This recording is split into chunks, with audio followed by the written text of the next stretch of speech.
नमस्कार, exam happy by Jharkhand channel में आपका स्वागत है। तो दोस्तों जुड़ चुका हूं मैं यहां पर आपके लिए जेटेट परीक्षा 2025-26 की तैयारी को लेकर के। तो आप सभी जेटेट का परीक्षा देने के लिए तैयार होंगे।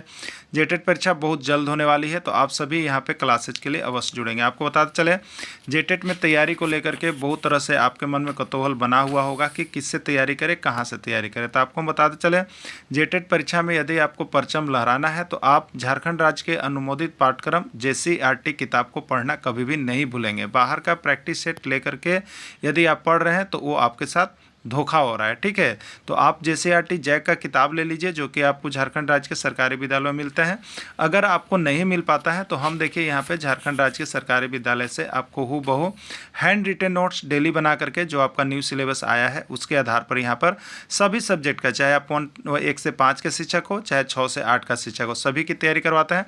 आप घर बैठे यहाँ पर क्षेत्रीय भाषा छोड़ करके सभी सब्जेक्ट का केवल 500 रुपये में तैयारी कर सकते हैं। जिसके लिए देखिए यहाँ पर आपको मोबाइल नंबर दिया गया है 9631054226 पर आप संपर्क करके यहाँ से सभी कोर्सेज परचेज भी कर सकते हैं, तैयारी भी कर सकते हैं। बहुत सारे कोर्सेज बन गए हैं, तो आप अवश्य संपर्क कर लेंगे। घर बैठे ही तैयारी यहाँ से हो जाएगी। चलिए देखते हैं आगे। जातिवाचक संज्ञा का उदाहरण है। जातिवाचक संज्ञा का उदाहरण इसमें कौन है आपको बताना है, ठीक है। राम है, मोहन है, रहीम है या पुरुष है, कौन जातिवाचक है, ठीक है। देखिए, राम किसी भी व्यक्ति का जब भी नाम आप रखिएगा, ठीक है। राम, तो राम ये व्यक्ति का नाम, तो कोई भी नाम जो भी होगा वो संज्ञा जरूर होगा, लेकिन वो कौन सा संज्ञा होगा, व्यक्तिवाचक संज्ञा होगा। किसी भी व्यक्ति का नाम वो व्यक्तिवाचक संज्ञा में चला जाएगा। तो राम व्यक्तिवाचक संज्ञा हो जाएगा, मोहन व्यक्तिवाचक संज्ञा हो जाएगा, रहीम व्यक्तिवाचक संज्ञा हो जाएगा।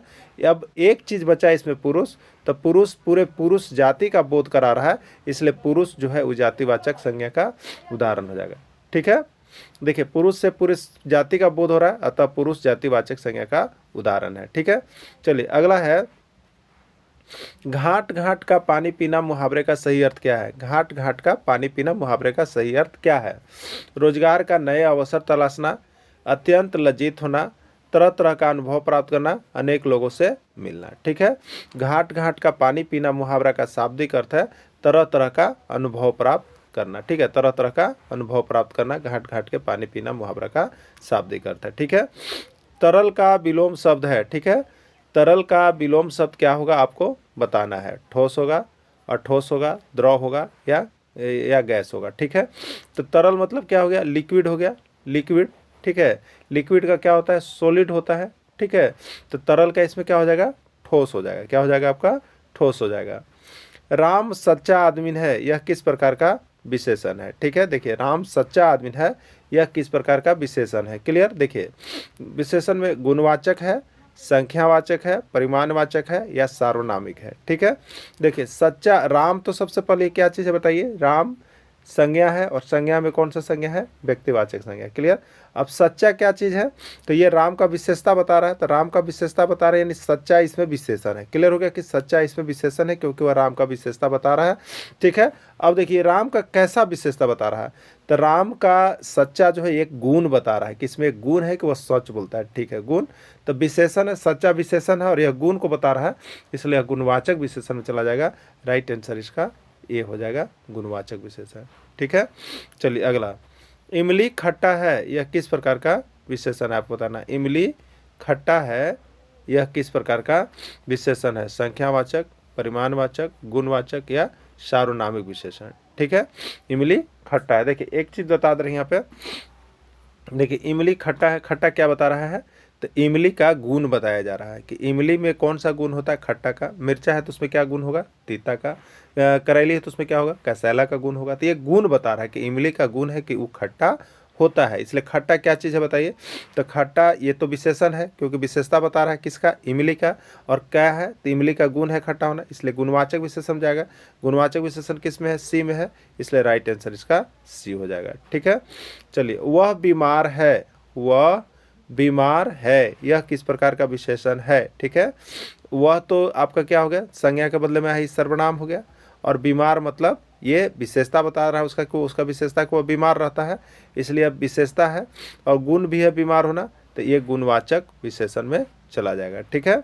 चलिए अगला देखिएगा, बुढ़ापा में संज्ञा है, बुढ़ापा में संज्ञा है आपको बताना है। देखिए 1001 से ज़्यादा बार इस तरह का प्रश्न पूछा गया है। और हम जब आपका जेटेट का यहाँ पर जो क्वेश्चन बैंक लेके आएंगे, तो क्वेश्चन बैंक करवा भी दिए हैं, बहुत सारे प्रैक्टिस विभिन्न राज्यों वाला जब लेके आएंगे तो उसमें सारा टेट का भी इसमें मेंशन किया हुआ रहेगा। ठीक है, देखिए आपको हम बता देते हैं यहाँ पे जो है हिंदी का, ठीक है, जो जेटेट न्यू सिलेबस सेकेंड बार जारी किया गया है उसके आधार पर हिंदी का नोट्स आपका कंप्लीट कर दिया गया है। ठीक है, सभी पीडीएफ इसके बने हुए हैं और क्वेश्चन बैंक भी इसके बने हुए हैं। जो हिंदी का केवल पीडीएफ लेना चाहते होंगे वो 100 रुपये में यहाँ से हिंदी का पूरा पीडीएफ क्वेश्चन बैंक कंप्लीट कर सकते हैं, जो कि आपका थ्योरी जो कि आपका सिलेबस पर है। और सिलेबस के साथ साथ जेसीईआरटी किताब से बहुत कम प्रश्न बनाया गया है और यहाँ से बहुत अधिक आने की आपकी गुंजाइश रहेगी, इसलिए आप हिंदी का लेना चाहते हो तो ले लीजिएगा। नहीं तो 1 to 5 का तो कंप्लीट क्लास आपको 500 रुपये में मिल ही रहा है, तो इसका नोट्स आपको कंप्लीट कर दिया गया है, तो आप यहाँ से हिंदी लेके पढ़ सकते हैं। ईवीएस का भी नोट्स 1 to 5 के लिए कंप्लीट हो चुका है, मैथ का भी नोट्स 1 to 5 के लिए कंप्लीट हो चुका है, सीडीपी का भी नोट्स 1 to 5 के लिए कंप्लीट हो चुका है, तो आप सभी यहाँ से लेके जुड़ सकते हैं। प्रत्येक अलग अलग नोट्स लेने पर आपको 150 रुपये लगेंगे और पूरे क्लास की तैयारी आपको सिर्फ 500 रुपये में करवाई जा रही है। ठीक है, बुढ़ापा में कौन सी संज्ञा है, जातिवाचक, भाववाचक, स्पर्शवाचक या व्यक्तिवाचक। ठीक है, सबसे पहले हम लोग जानते हैं बुढ़ापा। बुढ़ापा क्या बता रहा है, यह व्यक्ति की अवस्था को बता रहा है, व्यक्ति की अवस्था को बता रहा है। ठीक है, यदि व्यक्ति की अवस्था, ठीक है, शैशवावस्था, बाल्यावस्था, किशोरावस्था, वृद्धावस्था, बचपन अवस्था, बुढ़ापा, जवानी, नौजवानी, कोई भी चीज़ अवस्था आपको बताएगा तो वो भाववाचक संज्ञा में होगा, क्योंकि अवस्था को सिर्फ हम अनुभव कर सकते हैं, न कि किसी को बता सकते हैं। ठीक है, तो ये जो है बुढ़ापा आपका जो है वो भाववाचक संज्ञा में चला जाएगा, राइट आंसर इसका बी हो जाएगा। क्लियर, चलिए अगला देखिएगा। यहाँ पर नोट्स जो लेते हैं उनके लिए देखिए सब चीज़ हम बनाए हुए देते हैं पीडीएफ, तो सभी को जुड़ जाइएगा, बहुत ही चीप रेट में आपको यहाँ से सारा चीज़ मिल जाएगा। जिस शब्द से किसी भी अवस्था का बोध होता है, जैसे बुढ़ापा, जवानी, लड़कपन, नौजवान, यह सभी जो है भाववाचक संज्ञा के अंतर्गत आते हैं। बहुत इंपॉर्टेंट है, बार बार पूछा गया है, आपको जेटेट में भी आया हुआ है, इसलिए आप सभी को अवश्य इसको देख लीजिएगा। ठीक है, चादर के बाहर पैर पसारना मुहावरा का सही अर्थ क्या है, खूब कमाना, आय से अधिक व्यय करना, सेखी बघारना, अत्यधिक व्यय करना। ठीक है, चादर के बाहर पैर पसारना मुहावरा का सही अर्थ क्या है, तो चादर के बाहर पैर पसारना मुहावरा का सही अर्थ जो है आपको आय से अधिक व्यय करना है। ठीक है, आय से अधिक व्यय करना चादर के बाहर पैर पसारना मुहावरा का सही अर्थ है। ठीक है, चलिए अगला, निकास का सही विलोम शब्द है बाहर, निर्गुण, प्रवेश या कोई नहीं। ठीक है, तो निकास का विलोम शब्द क्या होगा, निकास जो बाहर हो गया, ठीक है, तो उसका क्या हो जाएगा, प्रवेश। निकास का उल्टा प्रवेश होगा, राइट आंसर सी हो जाएगा।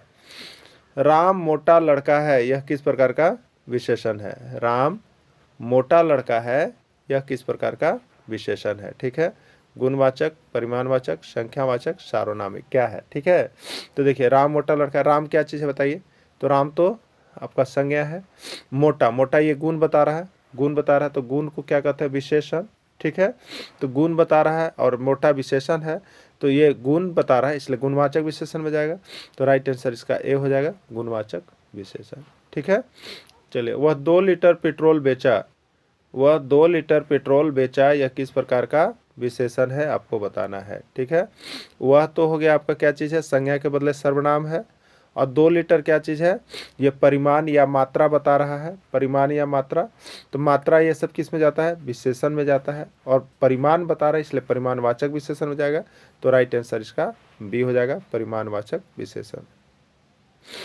वह 5 पुस्तक खरीदा, वह 5 पुस्तक खरीदा, यह किस प्रकार का विशेषण है आपको बताना है, संख्यावाचक, गुणवाचक, परिमाणवाचक या कोई नहीं। ठीक है, देखिए 5 पुस्तक खरीदा, तो 5 यहाँ पर क्या चीज़ है, संख्या है, 5 क्या है, संख्या है, और 5 एक विशेषता है कि उसके पास 5 गो है, तो ये विशेषण भी है, वह का विशेषता। ठीक है, तो विशेषण कैसा होगा, इस संख्यावाचक विशेषण होगा, राइट आंसर इसका ए हो जाएगा, संख्यावाचक विशेषण हो जाएगा। ठीक है, निम्न में से कौन सा शब्द जातिवाचक नहीं है, बताना है कि इसमें कौन सा शब्द ऐसा है जो जातिवाचक नहीं है। ठीक है, गाय, ठीक है, गाय तो क्या है, पूरे गाय जाति का बोध करा रहा है, इसलिए ये जातिवाचक है। ठीक है, पर्वत क्या है, पर्वत पूरे पर्वत जाति का बोध करा रहा है, इसलिए ये भी जातिवाचक है।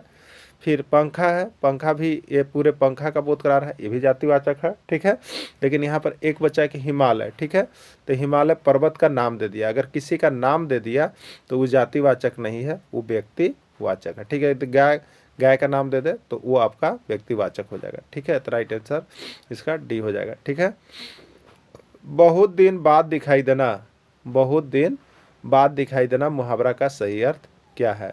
अब तब होना, कोसों दूर होना, गुदड़ी का लाल होना या ईद का चांद होना। ठीक है, बहुत दिन बाद दिखाई देना मुहावरा का सही अर्थ होता है आपका ईद का चांद होना, मतलब बहुत दिन बाद दिखाई देता है। ठीक है, चंचल का विलोम शब्द क्या है?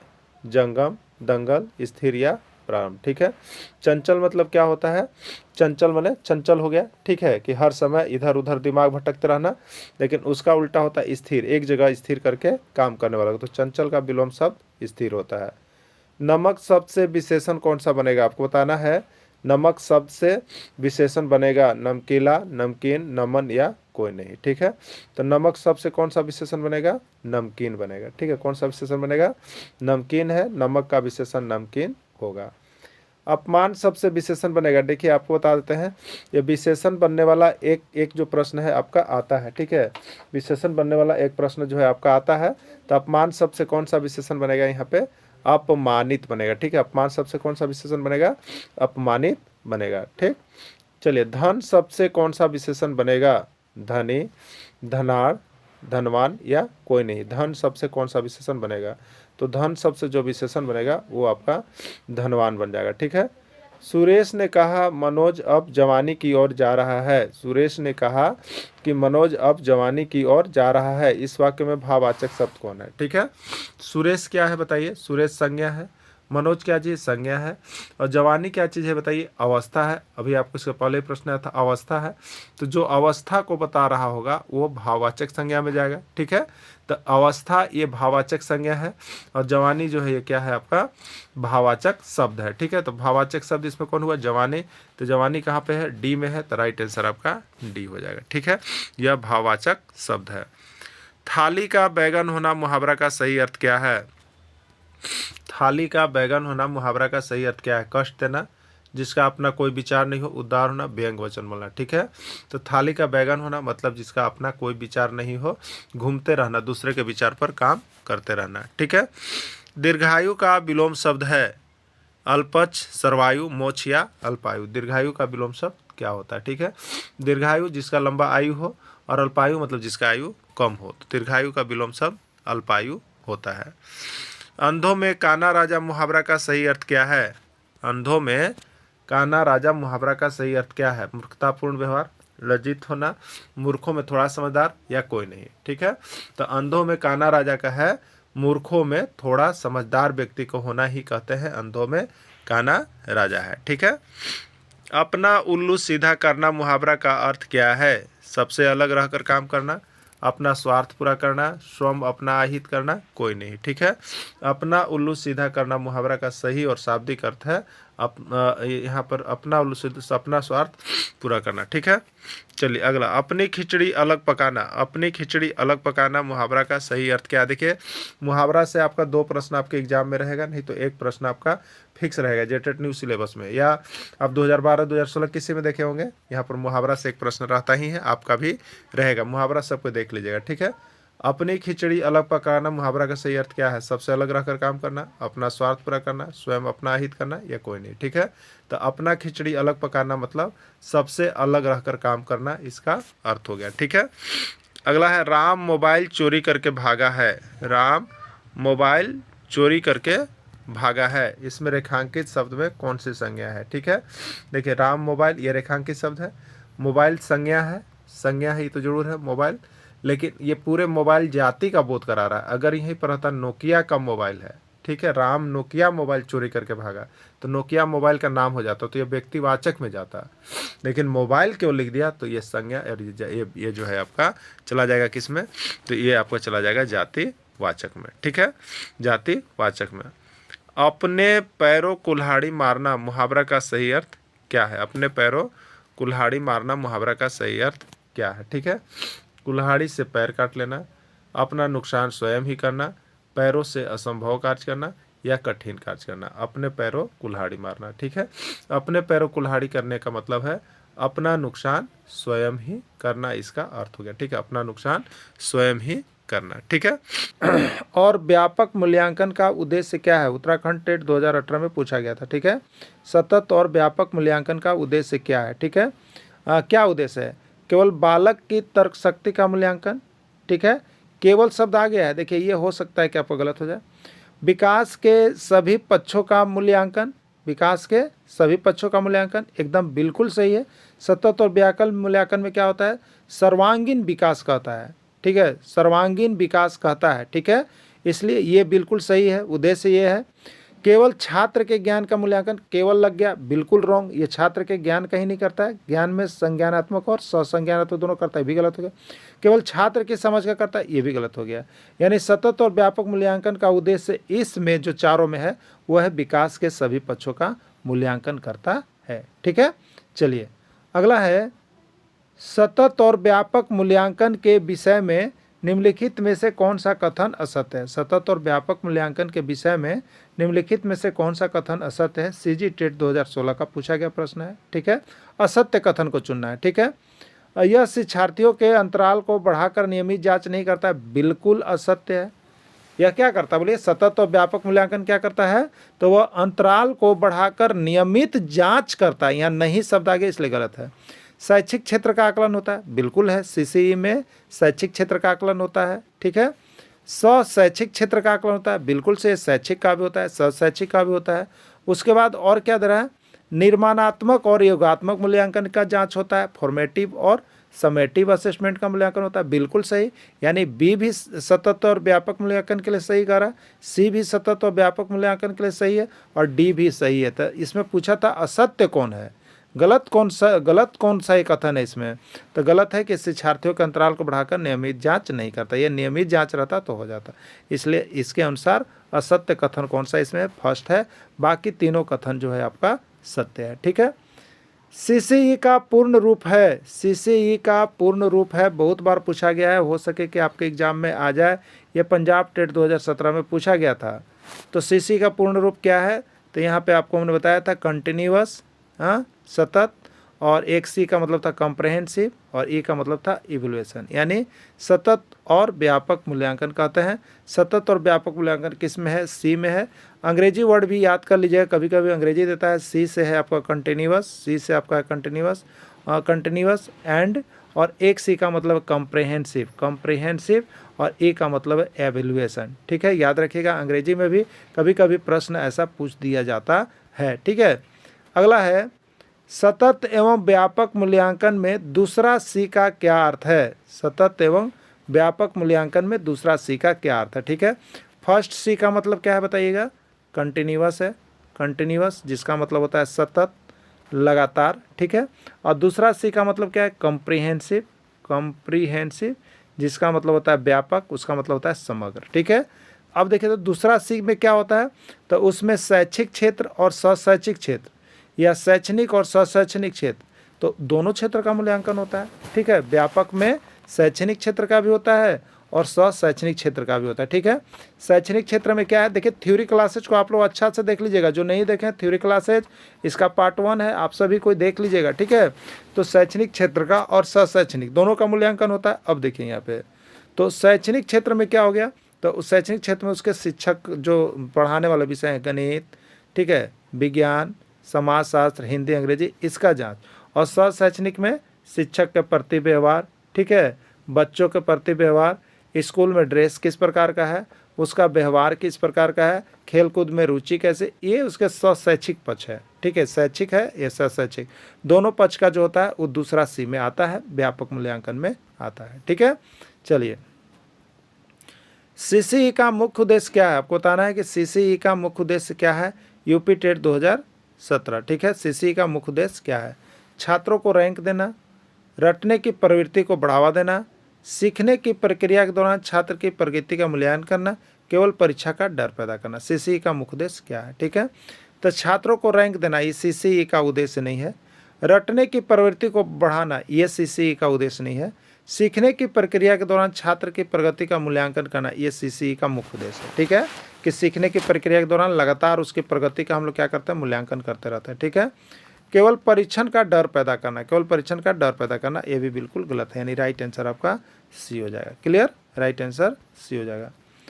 निम्नलिखित में कौन सीसीई का एक उपकरण नहीं है? इसमें कौन सा ऐसा है उपकरण जो सीसीई का उपकरण नहीं है, ठीक है। पंजाब टेट 2019 में पूछ दिया। पोर्टफोलियो, चेकलिस्ट, वार्षिक बोर्ड परीक्षा, उपाख्यानात्मक रिकॉर्ड। ठीक है, देखिए आपको जो यहाँ पे हमने सी कंटिन्यूअस वाला में बताया था, तो कंटिन्यूअस वाला में आपका एफ है और एस है। तो एफ है का जांच किससे होता है, तो उसके पोर्टफोलियो से, उसके चेकलिस्ट से, उसके उपाध्यायन रिकॉर्ड से।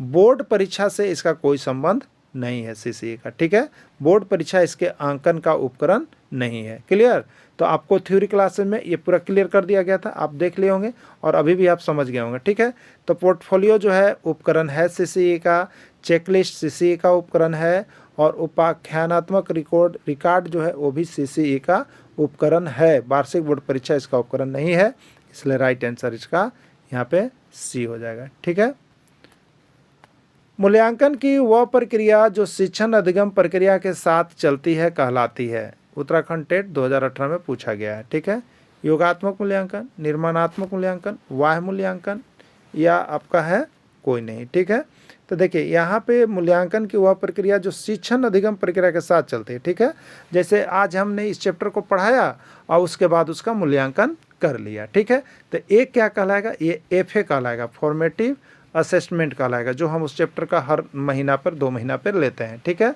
फॉर्मेटिव असेसमेंट, या इसी को कहते हैं हम लोग निर्माणात्मक मूल्यांकन। ठीक है, तो ये कौन सा है जो अधिगम के साथ चलते रहता है, तो है आपका निर्माणात्मक मूल्यांकन, फॉर्मेटिव असेसमेंट कहलाता है। ठीक है, चलिए निर्माणात्मक मूल्यांकन एफ है साल भर में कितनी बार होता है, रीड 2016 में आया हुआ। ठीक है, जो निर्माणात्मक मूल्यांकन एफ है जो है 4 पार्ट में होता है, FA1, FA2, FA3 और FA4 होता है ना 4 पार्ट में।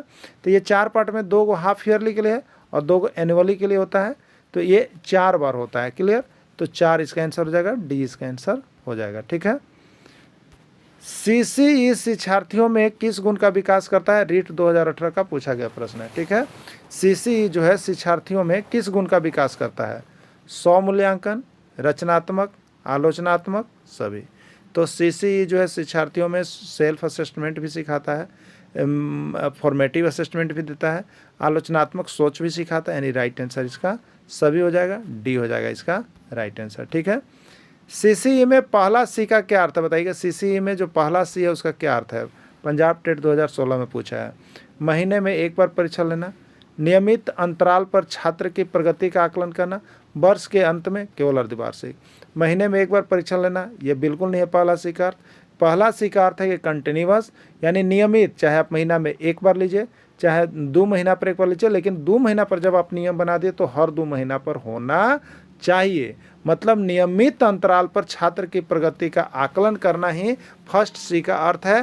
कंटिन्यूअस एवल्यूएशन, नियमित सतत मूल्यांकन होता है, नियमित अंतराल पर छात्र की प्रगति का आकलन होता है, किसमें, फर्स्ट सी में। ठीक है, देश के प्रथम राष्ट्रपति कौन थे, पंडित जवाहरलाल नेहरू, डॉक्टर राजेंद्र प्रसाद, सरोजिनी नायडू, कोई नहीं। ये उत्तराखंड टेट 2019 का पूछा गया प्रश्न है। ठीक है, देश के प्रथम राष्ट्रपति कौन थे, राइट आंसर क्या होगा, डॉक्टर राजेंद्र प्रसाद। ठीक है, देखिए ये पूरा जितना आप प्रश्न देख रहे हैं ओनली फॉर JCERT। ठीक है, क्लास 6 का एक्सरसाइज 4 में आपको देखने को मिलेगा, और ज़्यादा नहीं देखना है आपको। जो यहाँ पर क्लास 6 to 8 तक का सिलेबस से जो यहाँ न्यू सिलेबस बनाया गया है उसको पूरा कंप्लीट देख लेना है, सारे प्रश्नों को अच्छा से कवर कर लेना है, प्रश्न यहीं से आपके रहेंगे। ठीक है, तो यहाँ पर राइट आंसर भी हो गया।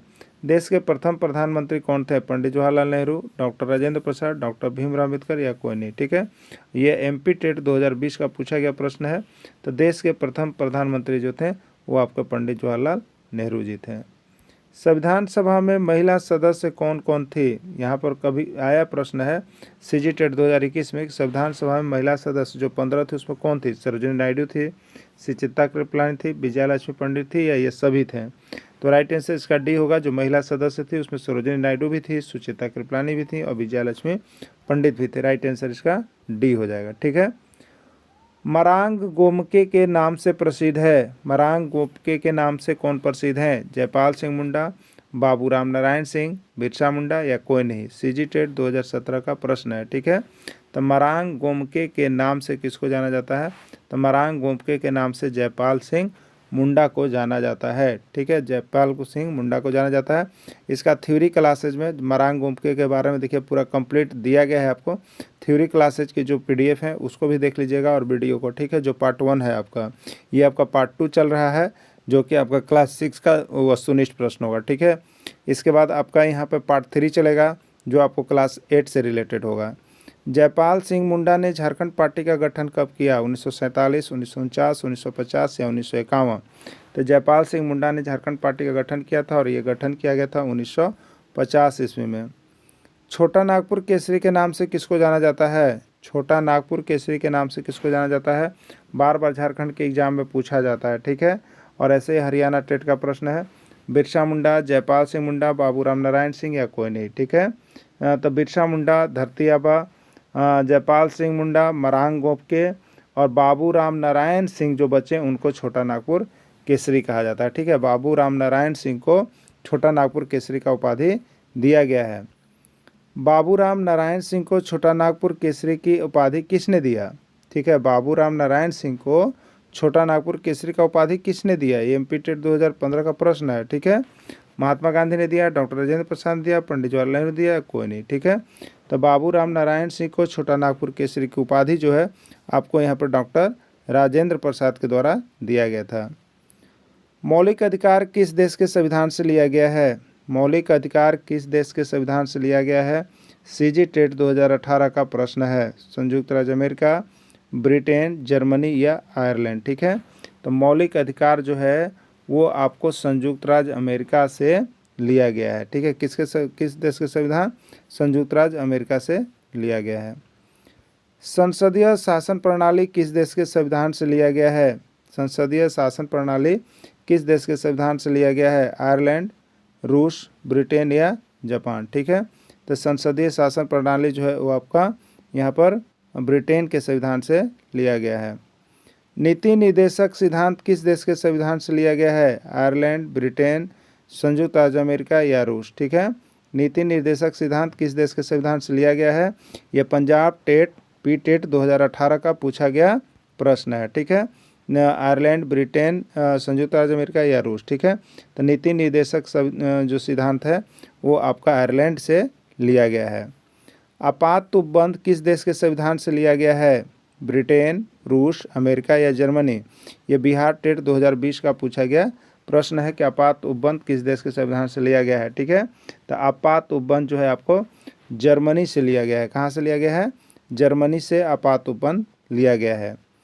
मौलिक कर्तव्य किस देश के संविधान से लिया गया है? जर्मनी, अमेरिका, रूस या कोई नहीं? CG टेट 2016 का पूछा गया प्रश्न है। ठीक है, कि मौलिक कर्तव्य किस देश के संविधान से लिया गया है। ठीक है, तो देखिए अभी आप लोग देखे थे मौलिक अधिकार कहाँ से लिया गया? संयुक्त राज्य अमेरिका से।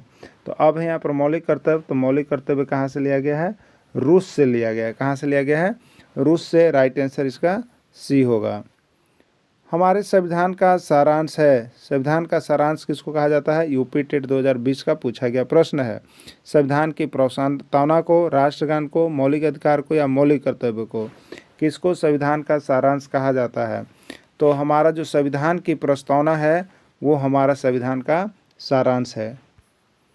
संविधान की आत्मा कहा जाता है। संविधान की आत्मा किसको कहा जाता है? सर्व शिक्षा अभियान को, संविधान की प्रस्तावना को, संविधान के मौलिक कर्तव्य को, संविधान के मौलिक अधिकार को। ये हरियाणा टेट 2016 का पूछा गया प्रश्न है। ठीक है, तो संविधान की आत्मा किसको कहा जाता है? तो संविधान की प्रस्तावना जो है वही संविधान की आत्मा है। ठीक है, संविधान की जो प्रस्तावना है वही संविधान की आत्मा है।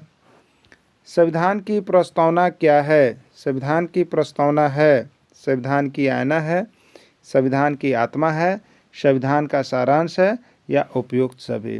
तो राइट आंसर इसका D होगा, उपयुक्त सभी। संविधान की प्रस्तावना को संविधान की आईना भी कहा जाता है, संविधान की आत्मा भी कहा जाता है, संविधान का सारांश भी कहा जाता है।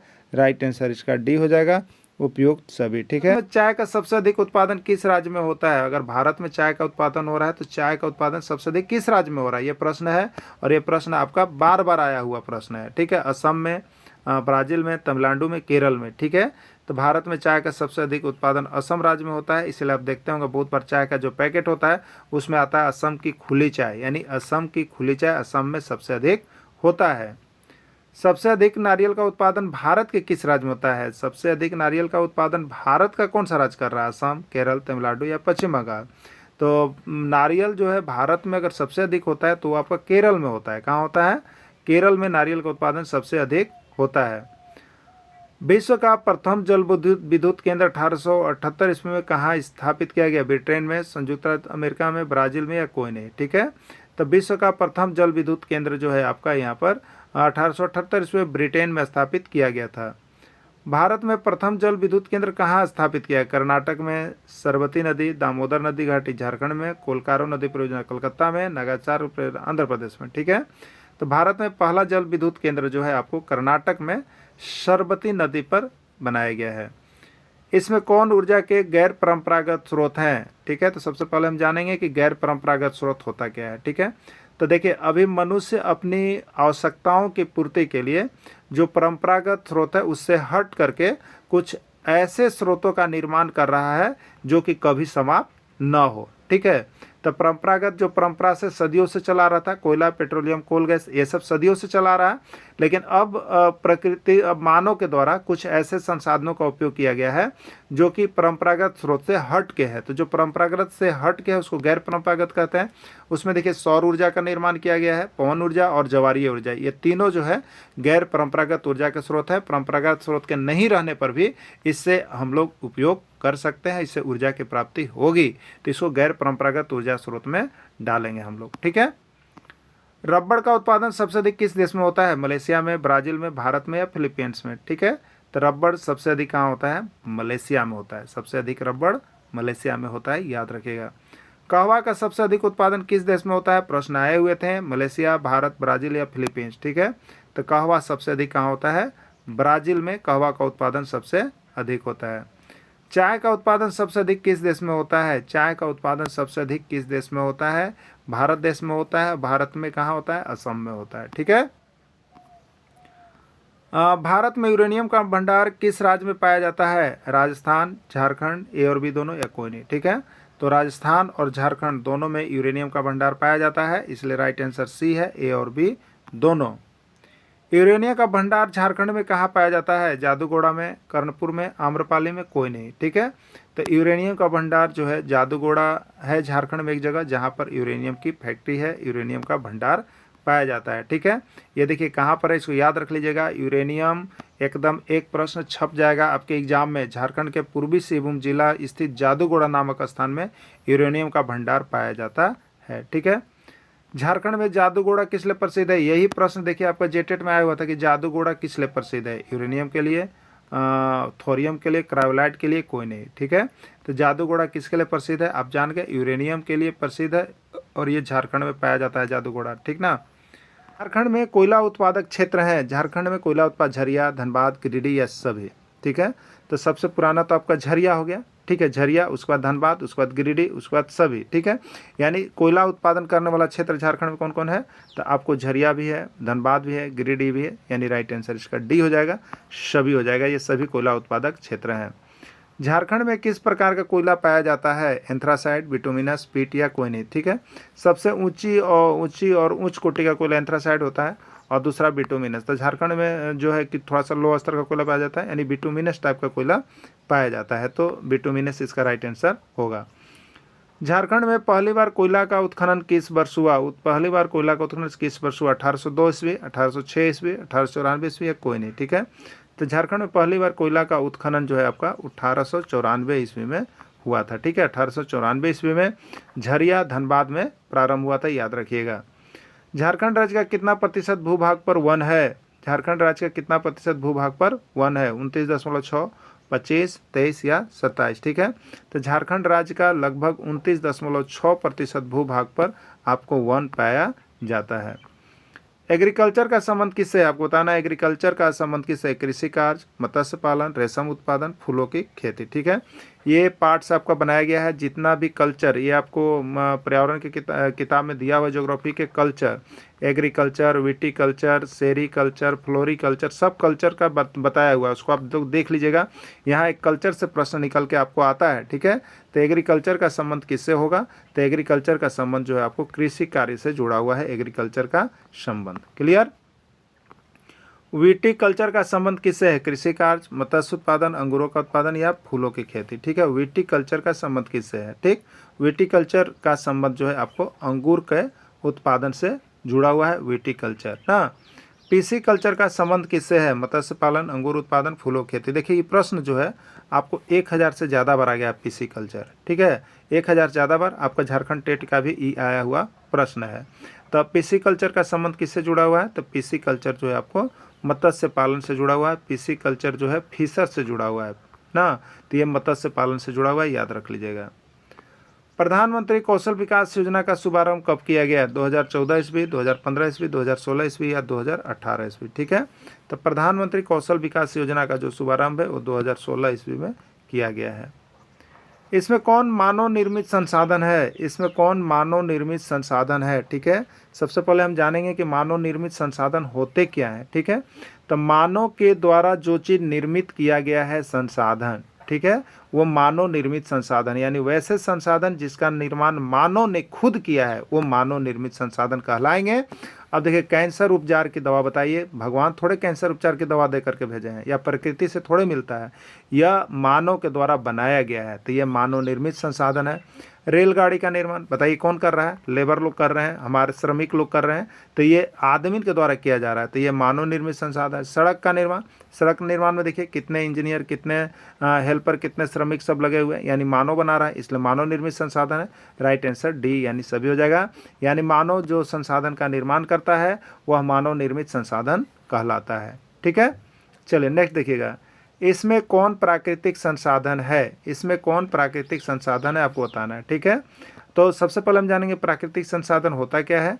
तो जो हमें प्रकृति ने दी है उस पर मानव का कोई अधिकार नहीं है, मानव उसमें कोई हस्तक्षेप नहीं कर सकता है, मानव ने उसको नहीं बनाया है, तो जो प्रकृति हमें खुद हमारे लिए दी है वो प्राकृतिक संसाधन है। ठीक है, तो इसमें कौन प्राकृतिक संसाधन है आपसे पूछा है? नदी, सड़क, मानव या कोई नहीं। ठीक है, तो प्रकृति द्वारा प्रदत्त संसाधन जो है वो मानव संसाधन है, और इसमें राइट आंसर आपका जो हो जाएगा वो नदी हो जाएगा। ठीक है, क्या हो जाएगा? नदी।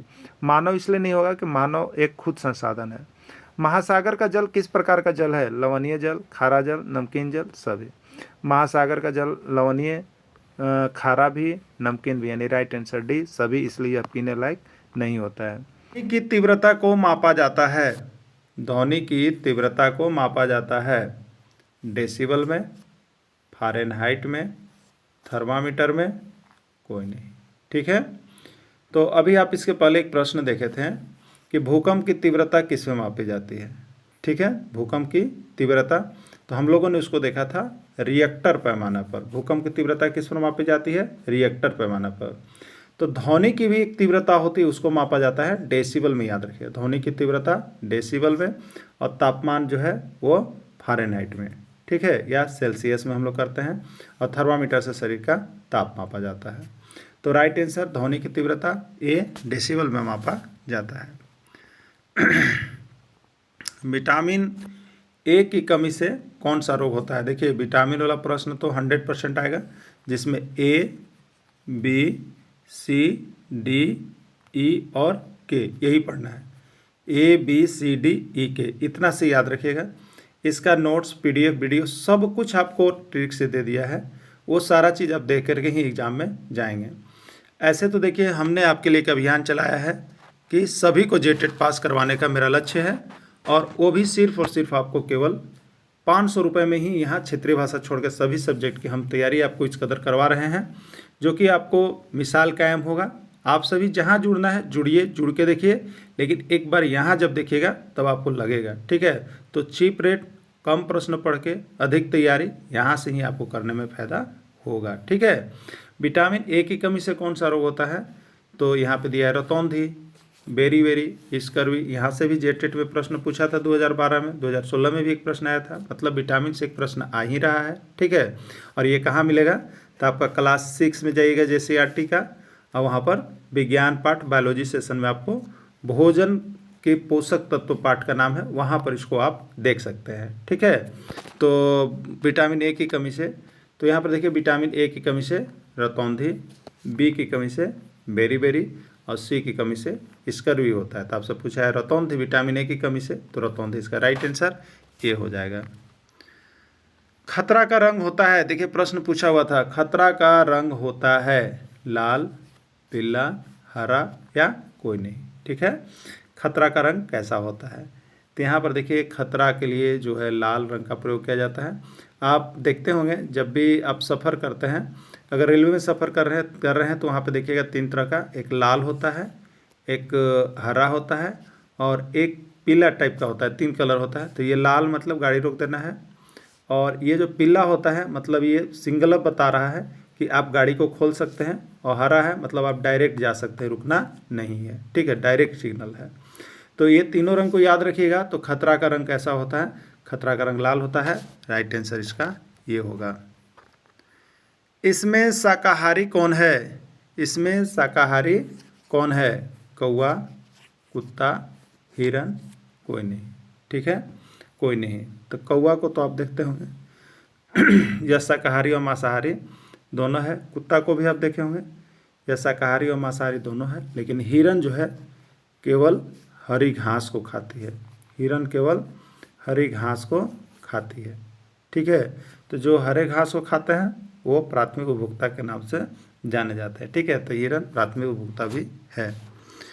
रेड डाटा पुस्तक क्या है? देखिए ये प्रश्न आपको झारखंड के एग्जाम जेटेट में आया हुआ था, रेड डाटा पुस्तक, याद रखिएगा। ठीक है विलुप्त प्राणियों का संग्रह का पुस्तक, हिरन की संख्या पता करने का पुस्तक, बाघों की संख्या का संग्रह, कोई नहीं।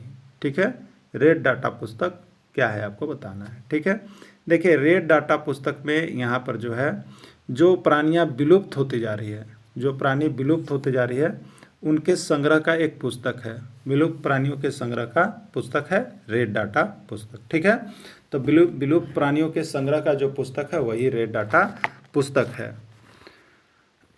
वायुमंडल में नाइट्रोजन गैस कितना प्रतिशत है? वायुमंडल में नाइट्रोजन गैस कितना प्रतिशत है आपको बताना है। ठीक है, तो देखिए हमारे वायुमंडल में जो है, वायुमंडल क्या है बताइए? तो वायुमंडल गैसों का मिश्रण है। ये हम लोगों ने वायुमंडल को पढ़ा है, वायुमंडल पाठ अभी जेटेट न्यूज़ सिलेबस में आपको दिया भी गया है। तो वायुमंडल क्या है? गैसों का मिश्रण है, व्याप्त गैसों का, विभिन्न गैसें उसमें मिली हुई रहती है। ठीक है, तो इसका चार्ट से हमने आपको बताया है, उसमें जो आप यहाँ पे जो जुड़े लोग हैं उनको पूरा PDF वायुमंडल का पार्ट कंप्लीट करवा दिया गया है। तो वहाँ से तो प्रश्न रहेगा ही, 2 प्रश्न 3 प्रश्न, तो वह आप सभी को देख लीजिएगा। जो नहीं जुड़े हैं वो जुड़िएगा। ठीक है, तो देखिए वायुमंडल का जब गैसों का हम एक चार्ट बनाते हैं ना, तो इस तरह से आप देखिएगा होता है, ये नाइट्रोजन का हो जाता है। सबसे अधिक कौन सा चीज़ है? नाइट्रोजन ना। और फिर देखिएगा इतना भाग जो होगा ये ऑक्सीजन, ओ लिख रहा है ऑक्सीजन। तो नाइट्रोजन जो है आपका है 78%। नाइट्रोजन कितना है? 78%। ठीक है, और ऑक्सीजन कितना है? 21%। तो 78 और 21 कितना हो गया बताइए?